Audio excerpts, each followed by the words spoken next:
അസ്സലാമു അലൈക്കും വറഹ്മത്തുള്ളാഹി വബറകാതുഹു. അൽഹംദുലില്ലാഹി റബ്ബിൽ ആലമീൻ വൽ ആഖിബത്തു ലിൽ മുത്തഖീൻ വലാ ഉദ്വാന ഇല്ലാ അലൽ ളാലിമീൻ. ആധുനിക കാലഘട്ടത്തിൽ പ്രത്യേകിച്ചും നമ്മുടെ മക്കൾ വഴിതെറ്റിപ്പോകുന്ന ഒരു കാലഘട്ടത്തിലാണ് നമ്മൾ ജീവിച്ചു കൊണ്ടിരിക്കുന്നത്.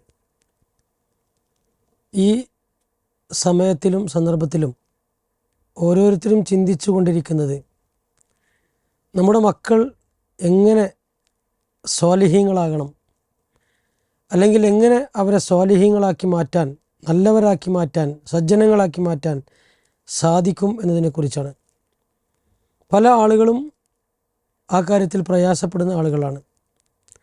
അതുകൊണ്ട് തന്നെ ചില കാര്യങ്ങൾ അതുമായി ബന്ധപ്പെട്ട് നമ്മൾ മനസ്സിലാക്കേണ്ടതുണ്ട്. ഒന്നാമതായും വിവാഹം കഴിക്കുമ്പോൾ തന്നെ നല്ല സ്വാലിഹത്തായ ഇണകളെ തിരഞ്ഞെടുക്കുക എന്നുള്ളതാണ് ഒന്നാമതായി മനസ്സിലാക്കേണ്ട കാര്യം. രണ്ടാമതായി മക്കൾ നല്ലവരാകുവാൻ വേണ്ടി പ്രാർത്ഥിക്കുക. റബ്ബന ഹബ്ലന മിൻ അസ്വാജിന വദുർരിയാതിന ഖുർറത അഅ്യുനിൻ വജഅൽനാ ലിൽ മുത്തഖീന ഇമാമ പോലെയുള്ള വിശുദ്ധ ഖുർആൻ പരാമർശിച്ച പ്രാർത്ഥനകൾ, അതുപോലെ തന്നെ ഹദീസിൽ വന്ന പ്രാർത്ഥനകൾ ധാരാളമുണ്ട്.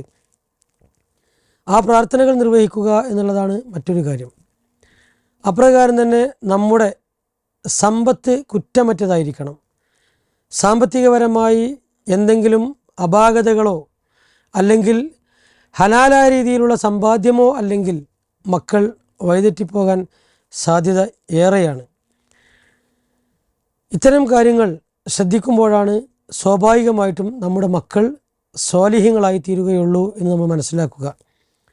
അതുപോലെ തന്നെ മക്കൾ സ്വാലിഹീങ്ങളാകാൻ വേണ്ടി ശ്രദ്ധിക്കുന്നവർ അതിനുവേണ്ടി താല്പര്യപ്പെടുമ്പോൾ അവരെ അതിനുള്ള സാഹചര്യം അവർക്ക് വേണ്ടി ഒരുക്കി കൊടുക്കണം.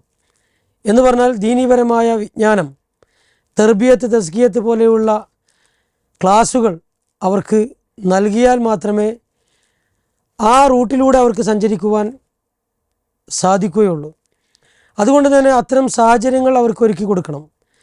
തർബിയത്ത് നടത്തുവാനും തസ്കിയത്ത് നടത്തുവാനും അല്ലെങ്കിൽ അതുമായി ബന്ധപ്പെട്ട അത്തരം കാര്യങ്ങളിൽ ഇടപഴകുമ്പോൾ സ്വാഭാവികമായും നല്ല ക്ഷമ വേണം. ആ കാര്യങ്ങളിൽ നന്നായി ക്ഷമിച്ചുകൊണ്ട് മുന്നേറുമ്പോഴാണ്, ഒപ്പം പ്രാർത്ഥനയും ഉണ്ടാകുമ്പോഴാണ് നമ്മുടെ മക്കൾ സ്വാലിഹീങ്ങളാവുകയുള്ളൂ. അപ്പോൾ സ്വാലിഹീങ്ങളായ മക്കളാകാൻ ആഗ്രഹിക്കാത്തവരായി ആരും തന്നെ ഉണ്ടാവുകയില്ല. നമ്മുടെ മക്കൾ നമുക്ക് കൺകുളിർമയും ഭൂമിയിലൂടെ സഞ്ചരിക്കുന്ന നമ്മുടെ കരളിൻ്റെ കഷ്ണങ്ങൾ നമുക്ക് നാളെ പരലോകത്ത് രക്ഷക്കുതകുന്ന മക്കളാക്കി അള്ളാഹു നമ്മുടെ മക്കളെ അനുഗ്രഹിക്കുമാറാകട്ടെ. ആ മക്കൾക്ക് മാതൃകായോഗ്യരായ മാതാപിതാക്കളായി ജീവിക്കുവാൻ എല്ലാ മാതാപിതാക്കൾക്കും അള്ളാഹു തൗഫീഖ് നൽകുമാറാകട്ടെ. വആഖിറു ദഅവാന അൽഹംദുലില്ലാഹി റബ്ബിൽ ആലമീൻ വസല്ലല്ലാഹു അലാ നബീന മുഹമ്മദിൻ വഅലാ ആലിഹി വസഹ്ബിഹി വസല്ലം. അസ്സലാമു അലൈക്കും വറഹ്മത്തുള്ളാഹി വബറകാതുഹു.